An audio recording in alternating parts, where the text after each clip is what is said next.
प्यारे दोस्तों, अस्सलाम वालेकुम। इस वक्त आप मुलाहिजा कर रहे हैं मेरी उर्दू ज़ुबान में तहरीर करदा नई किताब मोहनजोदारो की एटम बम से तबाही।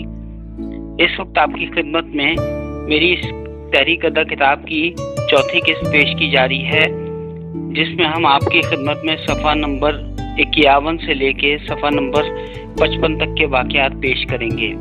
तो आइए अब हम अपनी इस वीडियो की तरफ चलते हैं। मज़ीद बरां, इन इंसानी ढांचों पर जिस्मानी तशद्दुद से अमवात की कोई ज़ाहिरी अलामत भी मौजूद नहीं है। ये इंसानी ढांचे एटमी धमाकों की तबाही का शिकार हिरोशिमा और नागासाकी जैसे शहरों में पाए जाने वाले ताबकार इंसानी ढांचों के अंदाज में पाए गए हैं, जो कि ये जाहिर करते हैं कि मोहनजोदारो शहर पर कोई एटमी हमला हुआ था। कदीम मोहनजोदारो शहर के मौजू पर तहकीक करने वाले एक रूसी माहिर आसार कदीमा अलेक्जेंडर गैब्रोविस्की ने 1966 में अपनी तहरीर करदा एक किताब रिडल्स ऑफ एंशिएंट हिस्ट्री में इंकशाफ किया है कि उन्हें मोहनजोदारो से एक ऐसा इंसानी ढांचा भी मिला है जिसमें ताबकारी की शरह मामूल से 50 गुना ज़्यादा पाई गई है। मोहनजोदारो शहर के तमाम घरों की तामीर करदा मौजूद दीवारें और उनकी बुनियादें एक दूसरे से जुड़ी हुई हैं, और ये तमाम दीवारें वेट्रीफाइड हालत में मिली हैं। चूँकि मोहनजोदारो शहर के करीब किसी भी मकाम पर कोई आतिशफशा पहाड़ मौजूद नहीं है, इसलिए इस मकाम पर किसी भी आतिशफशा पहाड़ के फटने का कोई अमली सबूत दस्तयाब नहीं हो सका है। इसलिए इन दीवारों और मिट्टी के बर्तनों के पिघलने का वाहिद सबब शदीद गर्मी और सिर्फ एक एटमी धमाके के जरिए ही मुमकिन है, और सिर्फ एक यही सबब बयान किया जा सकता है।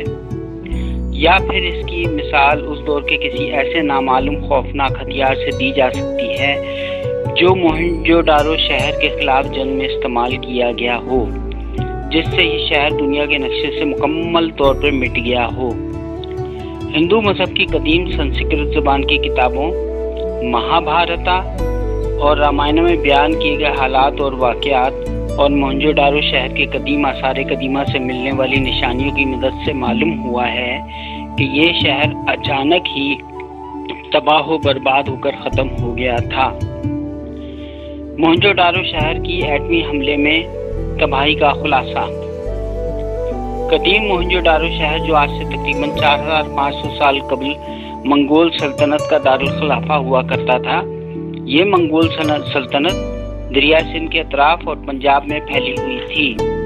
दूसरी तरफ मशरिक में आगरा से शुरू होकर हिमालय तक और हिमालय से लेकर म्यांमार तक इनकी एक दुश्मन रियासत आर्या की सल्तनत कायम थी। आर्याई कौम फनून हर्ब और साइंस और टेक्नोलॉजी में मंगोल सल्तनत के मुकाबले में निस्बतन ज़्यादा तरक्की याफ्ता कौम थी।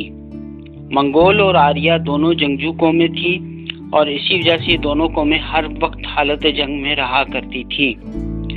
आज से तकरीबन 4000 साल कबल खला से एलियन ज़मीन पर आए थे। उन्हें ज़मीन पर कीमती धातु मसलन सोना और मरकरी वगैरह की तलाश थी।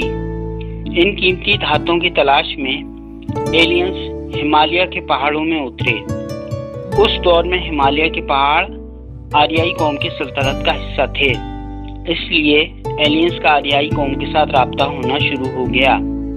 एलियंस आर्याई कौम के मुकाबले में साइंस और टेक्नोलॉजी के मैदान में उनसे कई गुना ज़्यादा तरक्की याफ्ता थे, इसलिए इन कीमती धातुओं की तलाश में आर्याई कौम ने एलियंस के साथ ताउन करना शुरू कर दिया।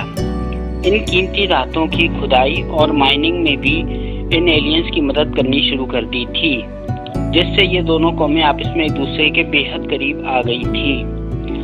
आर्याई कौम, जो कि अपनी मगरबी सरहदों पर मंगोलों की जंगजूयाना तबीयत के सबब बेहद परेशान रहा करती थी, तो इसलिए उन्होंने एलियंस से मंगोलों को ख़त्म करने की फरमाइश कर दी। एलियंस ने भी बादल नख्वास्ता आर्याई कौम की ये फरमाइश पूरी करने की हामी भर ली, और इस तरह से मोहनजोदारो शहर पर एटमी हमला करने की तैयारी शुरू कर दी गई। मोहनजोदारो शहर पर एटमी हमले से कबल एलियंस की तरफ से मोहनजोदारो शहर के शहरियों को 7 रोज की मोहलत की वार्निंग दे दी गई थी کہ وہ موہنجو ڈارو شہر کو فوری طور پہ خالی کر دیں، کیونکہ موہنجو ڈارو شہر کو 8ویں روز تباہ کر دیا جائے گا۔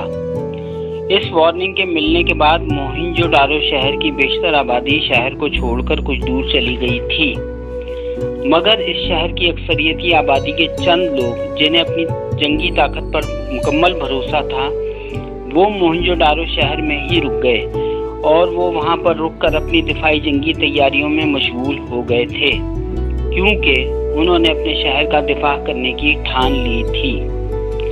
8ویں دن ایلینز نے آریائی قوم کی فرمائش پر موہنجو ڈارو شہر پر ایٹم بم گرا دیا، جس سے موہنجو ڈارو شہر چند سیکنڈ میں ہی جل کر خاکستر اور تباہ ہو گیا۔ اس ایٹم بم کو ہندوؤں کی مذہبی کتاب مہا بھارتا میں اگنیا اسلحے کا نام دیا گیا ہے۔ اگنیا اسلحہ یا تو یورینیم اور پلوٹونیم کے فیوژن کے نظام کے تحت کام کرنے والا کوئی ایٹم بم تھا، یا پھر اس بم کے بنیادی میٹیریل میں کسی قسم کا کوئی انرجی کنسنٹریشن کا میٹیریل شامل تھا، جس کے بارے میں اب تک کسی کو بھی کوئی علم نہیں ہے، اور شاید ہی کسی کو اب اس کے بارے میں کوئی بات معلوم ہو سکے۔